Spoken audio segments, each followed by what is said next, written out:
So we're in Photoshop and we're going to try to turn this into a photorealistic pattern, a seamless pattern. Right now it would have seams, and I was demonstrating that by going to Edit, Define Pattern, and I was going to fill it on this one. Layer, New Fill Layer Pattern,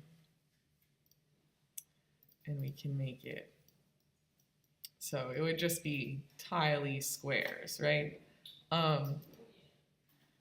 This is no good. So we want to keep the center, like the center looks good, the center is fine, but what we want to adjust is the edges and make them a little bit more organic so that they seamlessly go into each other.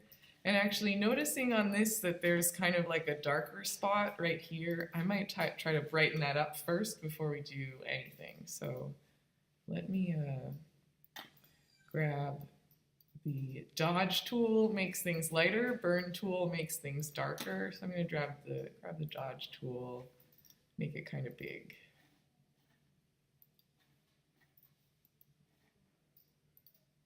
I like to make them really big so that I can just click like once or twice and cover a whole area and not worry about kind of dragging this brush around and making extra light spots accidentally. So that looks a little better.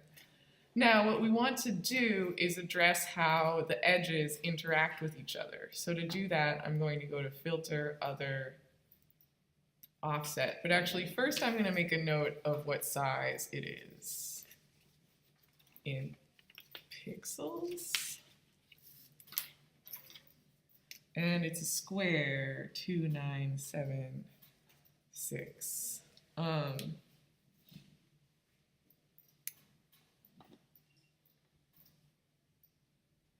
And 2976 divided by 2 .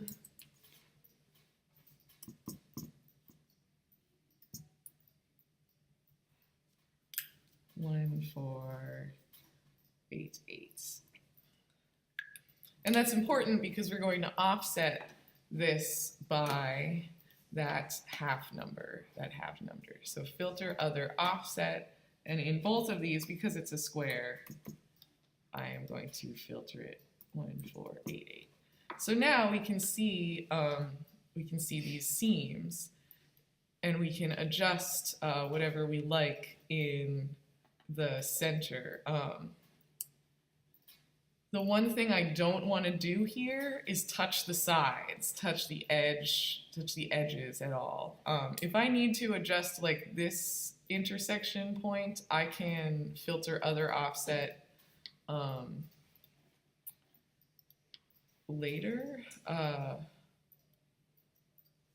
but also just as a note, I keep forgetting to mention this, we really want, here I'll do it again, we really want wraparound checked. If I have wraparound unchecked or have it at set to background, it offsets it like this. Right guys? Right? Filter, Other, Offset, it won't work, I keep forgetting to mention, unless wraparound is checked, which means that where it goes off the edge, it comes back on the other side because it wraps around. Okay. Now, I can use the clone tool, which we talked about, in order to make this a little bit more, have a little bit more movement in it. Like I can go Alt and pick this kind of pinkish spot and transfer it over here, right? Or I really like to use, with really textural things like this, I like to use this function that's kind of different, and it can, if you're trying to do too much with it, it can make your computer run very slow. But if I choose my seam, and I kind of like to choose it in kind of an organic way, and I'm making sure ahead of time that feather is on 0 there, that's important. And what I'm going to do is go to Edit, Fill, and fill could be used to fill something with a pattern, right? Like kind of like pattern layer, or with a color. But we're going to use this content aware function which means that it's going to take like ideas of pixels from other sections of it and fill into here with those. So I'm gonna hit OK and we'll watch it think for a minute. It doesn't take much longer than auto trace for these things, and it kind of made it a little bit more organic. So some of these parts look okay. Like I really actually like this moment over here a lot, but like I don't particularly like this section. So I can go to edit fill again, and I can always try again. That looks very good. That looks awesome. Very, very good. I'm actually kind of psyched about this pattern. Please make leggings. Yes, I'm so psyched. I haven't made a pattern this exciting in a while. And it's fill. That looks okay-ish. Maybe we could keep trying a little bit more. I like to do this a lot. It's like one of my favorite things. I'm just really interested in how the computer interprets things. The real way you're supposed to use edit fill is like if you had a picture of someone who was on a backdrop, but you could see the tripod or the lights. That's not gonna put the tripod. Photo shoot. Like this. So she is on a background.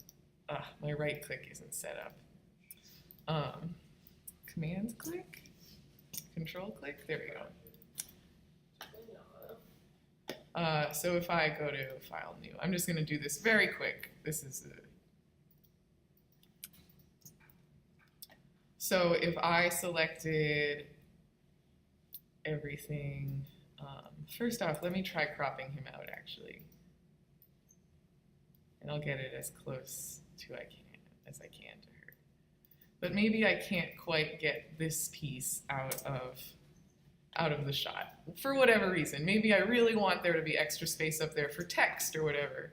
I just grab my magic wand tool, or sorry, not magic wand, but lasso tool. I can go up there.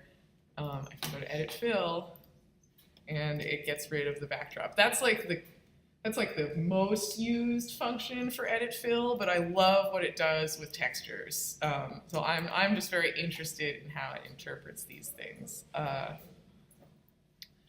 So now, if I think that this looks pretty good, maybe I give this section one more try.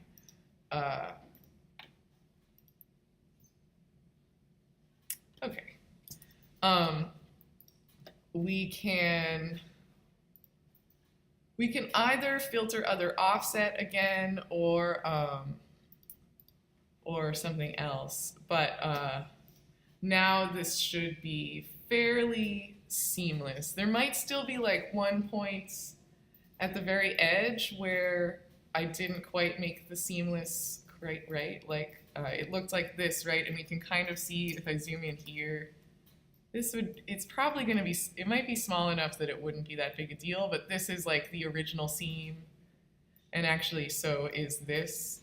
So really quick, I'm going to filter other offsets, but I'm going to set them both to 0 first and kind of manually move them over so that I can see this seam. This is such a small detail right there, but that's kind of the level we should be getting to. And I don't see it up here, but I do see that one. So I'll ignore the top one. And I'm just going to, now I've lost it. Oh, it's right here. I'm gonna grab it and do edit fill. This is like pretty anal actually.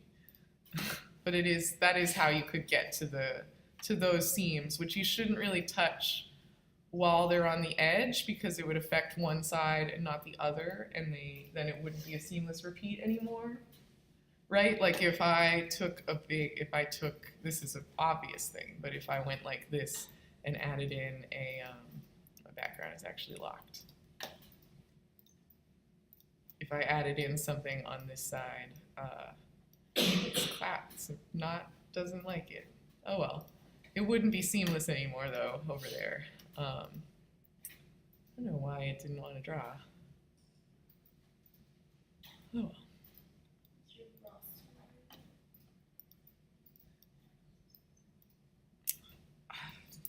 Huh. Oh well, you guys get the idea though. It wouldn't line up. So now I can go to edit define pattern. Right? Nope. I wonder why not. Oh, because I have this little guy selected. So just deselect that. Edit define pattern. And hit OK. And now if we come back to our pattern fill layer,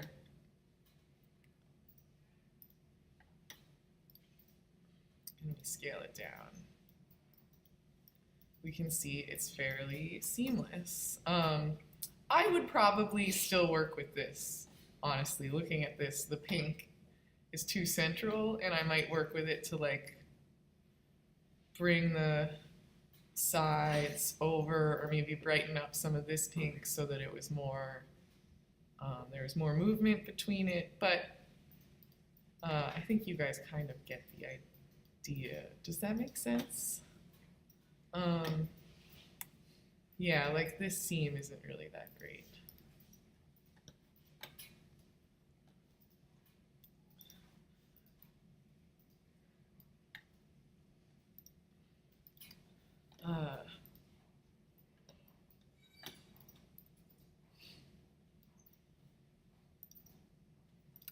It also, if you really want to change stuff, like let's say that I really want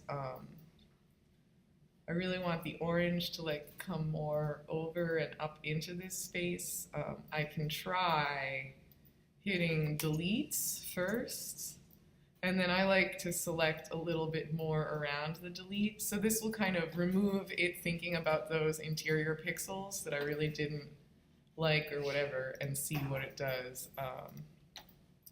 otherwise. But you also, yeah, I guess, I don't know. You also can grab the clone tool, and this this fill option is essentially, it's a glorified clone tool, right? Because it's grabbing like textures and moments from other parts of it and adjusting. I really don't like the I don't like how soft this clone tool is set at, so I'm gonna up the hardness to 100, and maybe you can get some hard edge lines like that. Maybe there's a I'm trying to do this, and it won't even give me the option for fill when I lasso it. And I don't know why. So I just like chose an image, and then I make the whole like. Yeah, you have to do it on, I think from what I'm seeing over your shoulder right now, is that you're trying to do it on this fill page, and your pattern is a fill right now. And what we want to do is on this page, go to filter other offset so we can see those seams, right? Like I can start again with this one.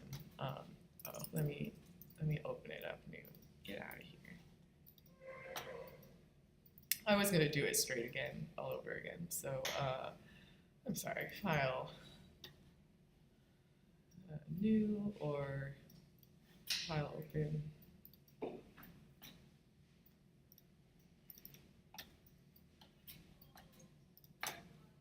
I don't know if this is gonna work as well.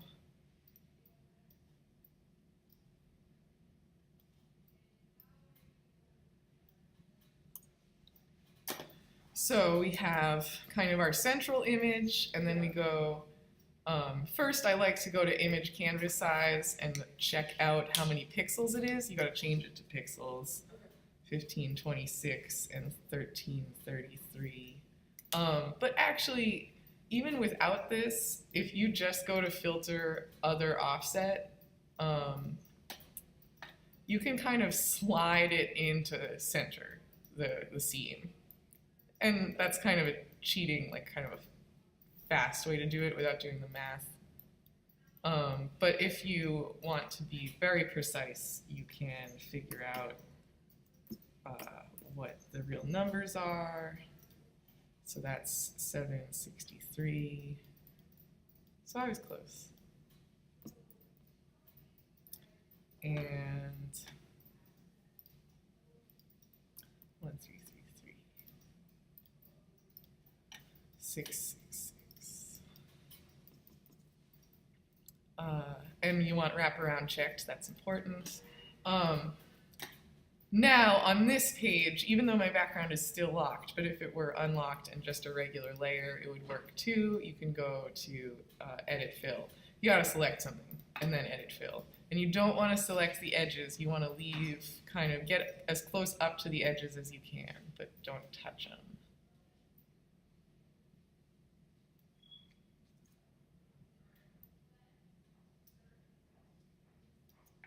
And then edits, fill. I have no idea what this is gonna do.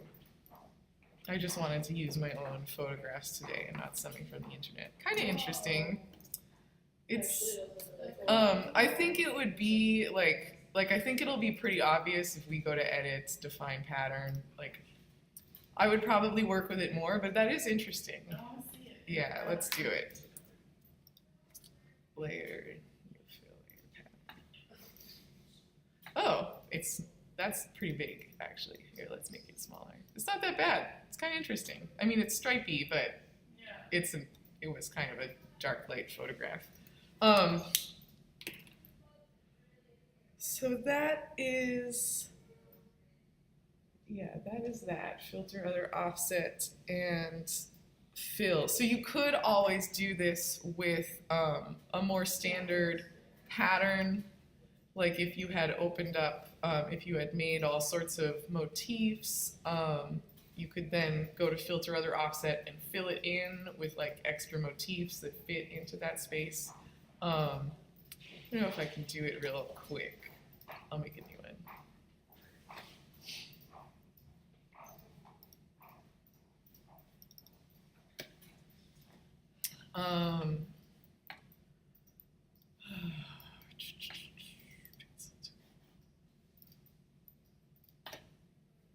So I'll just make one of my classic oblong shapes patterns. I know you guys love these.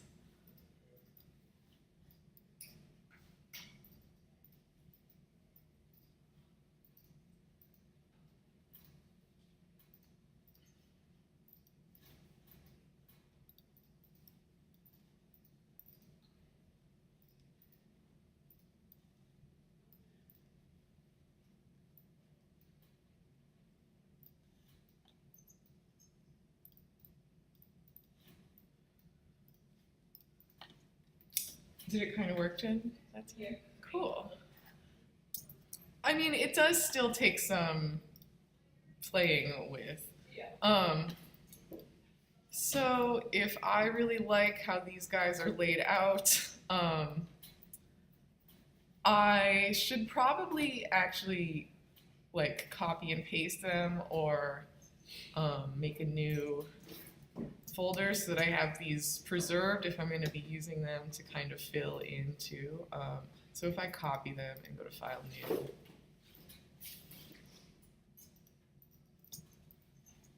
and let me give it a background color. Let me give it a better background color.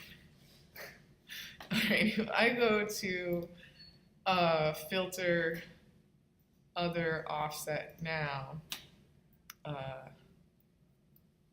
let me just try to guesstimate where the center is. So this would be kind of the central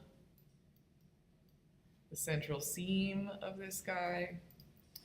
And what I could do is grab my motifs, Command C for copy, Command V for paste. Let me grab my motifs with the magic wand tool so that I just have those. And I could fill in here, transform, right? maybe I want it to be bigger. I could change the color. It has a white line of pixels around it, maybe because anti-aliasing was on classically. So I would potentially want to think that through a little bit further. So I'm going to do it without anti-aliasing. We'll do it with this guy. Command copy, and actually let's lower the tolerance to 0. Copy, command paste. Yeah, see now there's no white line? That's anti-aliasing for you.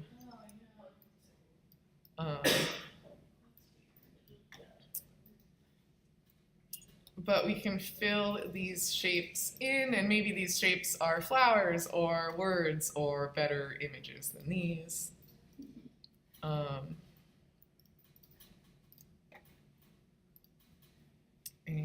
we'll do this one. So then when we go to edit define pattern, all of that kind of gap space is filled in. We could stretch these out.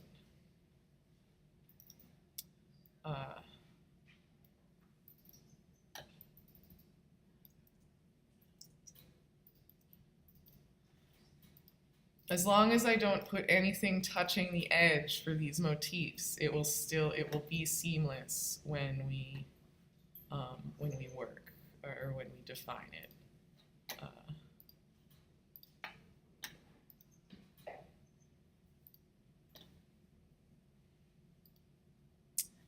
Yeah. So I did kind of fill in this gap. It's like the worst pattern I've ever made, but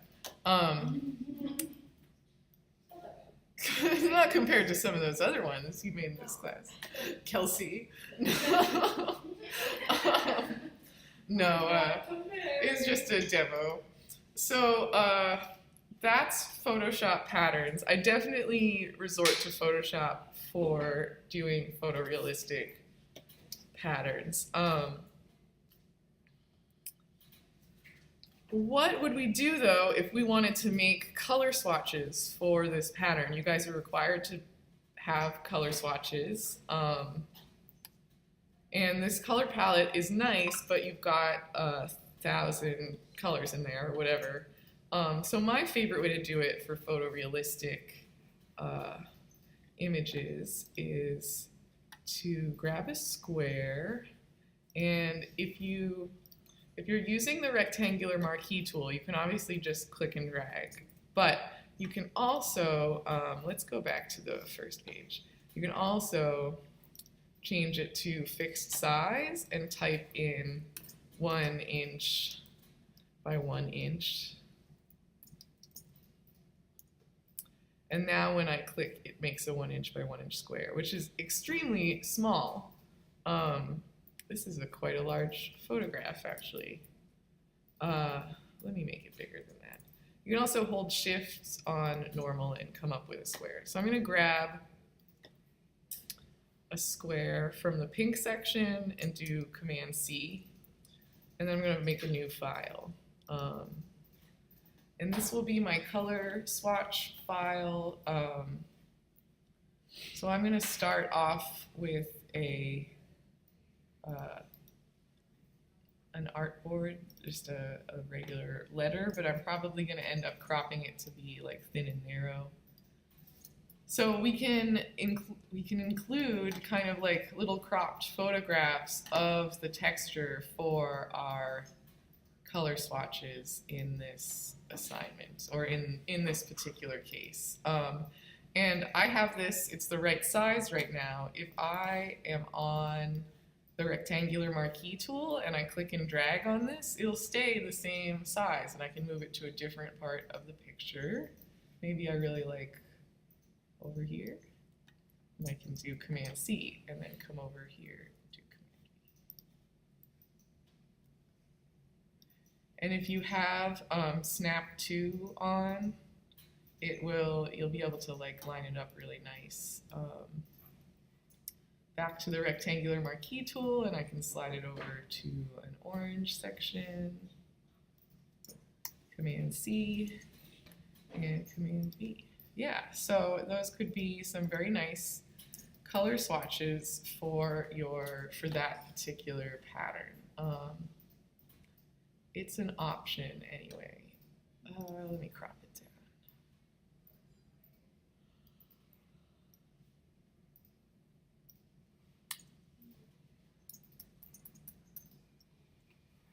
down. Could you recolor this?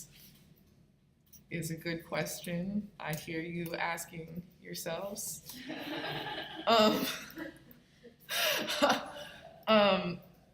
You could, with image adjustments, or actually I prefer to use the adjustments tab. Image adjustments kind of applies it to the image, and using the adjustments panel, which you can find going to Windows Adjustments if it's not open, will apply kind of its own brightness layer onto this. So if I choose hue/saturation, this gets its own layer, right? And if I lower the lightness on this layer, just as an example, I can toggle it on and off. So if I ever want my original one back, I can always get it back. Unlike going to image adjustments, where doing brightness/contrast, and wow, it's like not doing anything. Oh, that's because it's applying it to the hue saturation layer.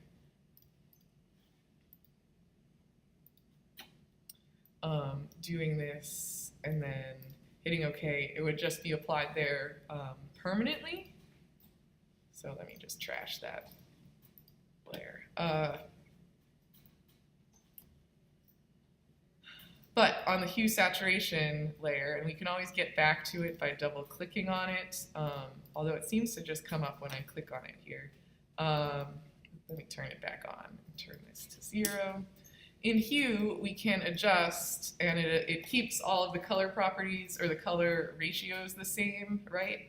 But it adjusts kind of the overall hue of it, which can be a fun way to get new colorways. Like this is just a little bit off from center, is kind of nice actually. This little dark blues.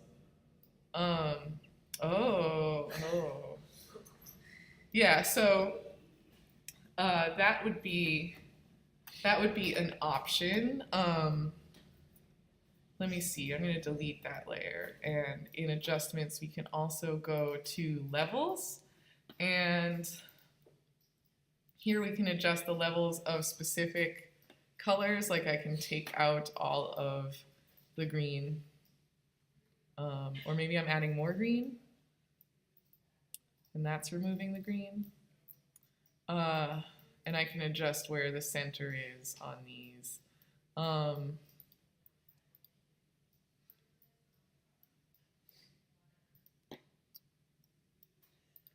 Also, let me back up. If you are just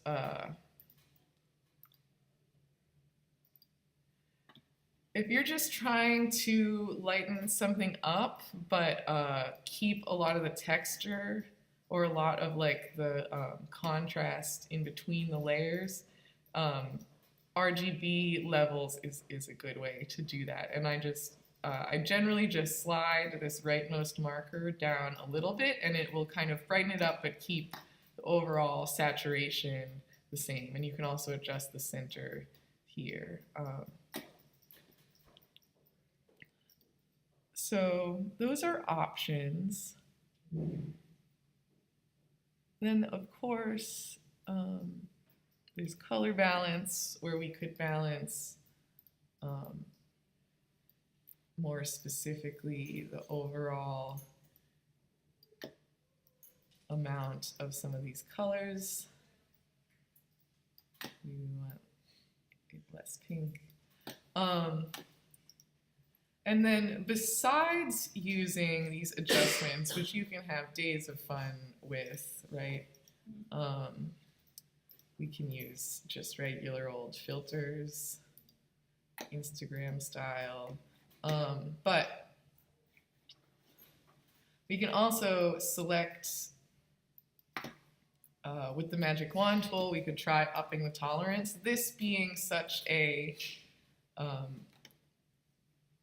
color contrasty one, like my colors are really separated is what I mean by that. I think it might be easy enough to try to actually just pick out a lot of the blue. Yeah.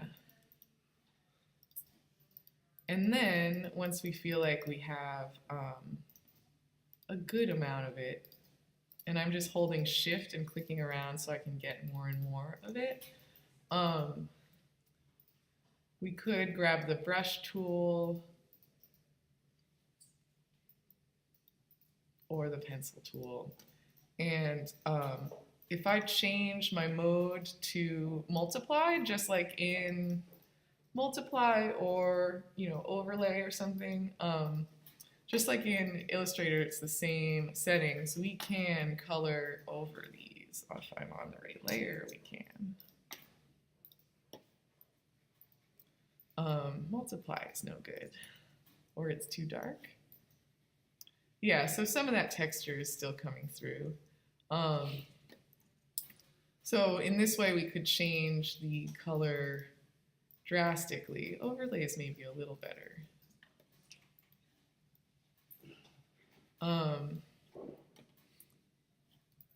Or hue.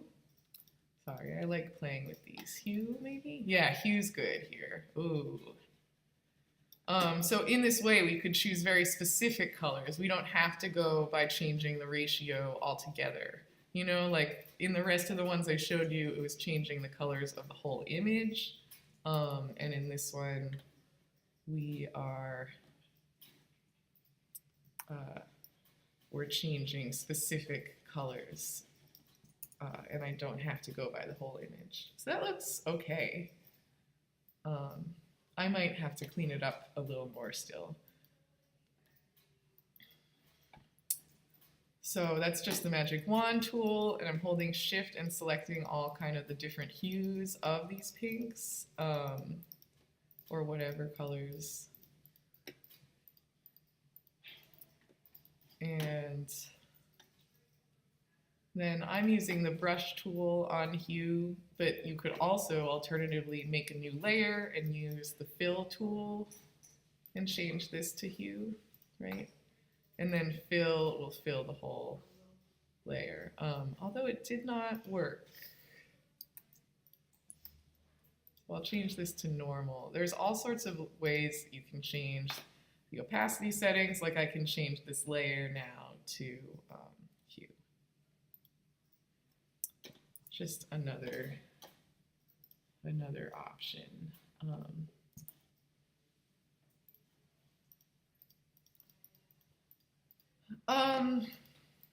I wanted to briefly talk also about bringing stuff from Illustrator into Photoshop. Maybe we'll talk about this next week, actually. Yeah, I'll do it next week, because it'll make more sense if we talk about a flat and we do that. What else? Do you guys have questions on any of this? Any Photoshop repeat questions? Cool. Last color.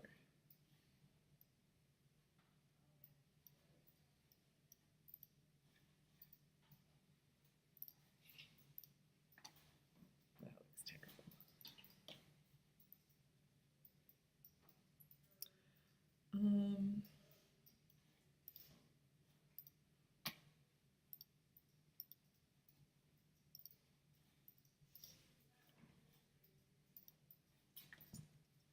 Yeah, we could even add more colors in here. Anyway.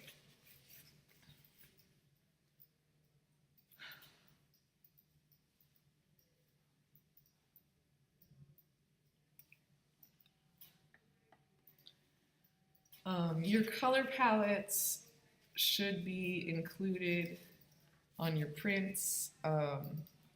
Like if we filled an 11,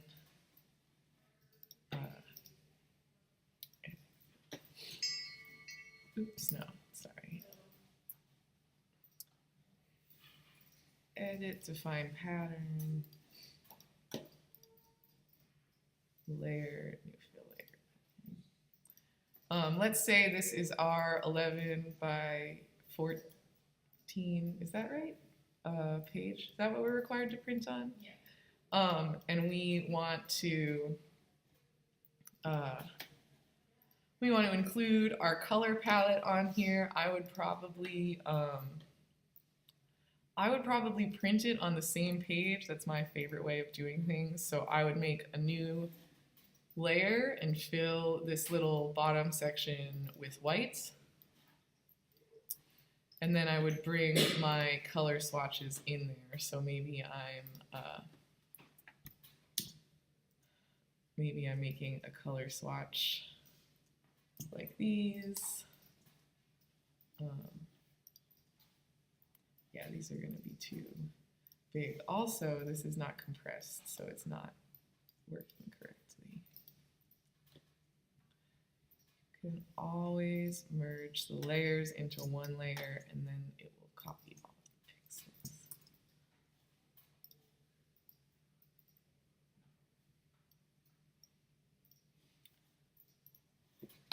Right, this is what I would do. I'm looking forward to getting more information from Meg on your final portfolio format, like the exact requirements, but this is probably how I would do it. Unless you want to have a separate page with your color palettes on it, which I think would also be fine. Oops, switch back to the rectangle tool, and you can slide your marquees around. Of course, if you're doing this with less colors, you would want to include like a swatch for all the colors instead of what I am doing, where I'm kind of fudging it so that I can have color swatches for my photorealistic pattern. If I select all of these and merge them, we've never really talked about alignment tools. I think it's something that comes up more when you're making flats.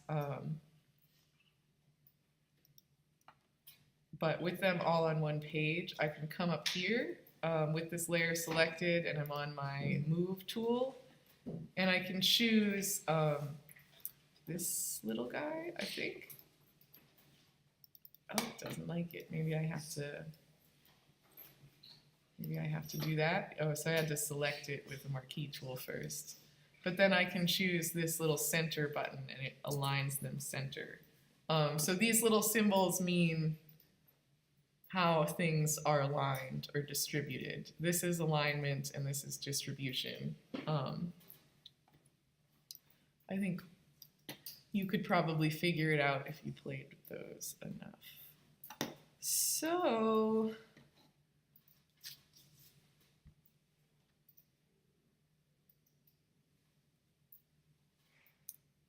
that is our demo for today.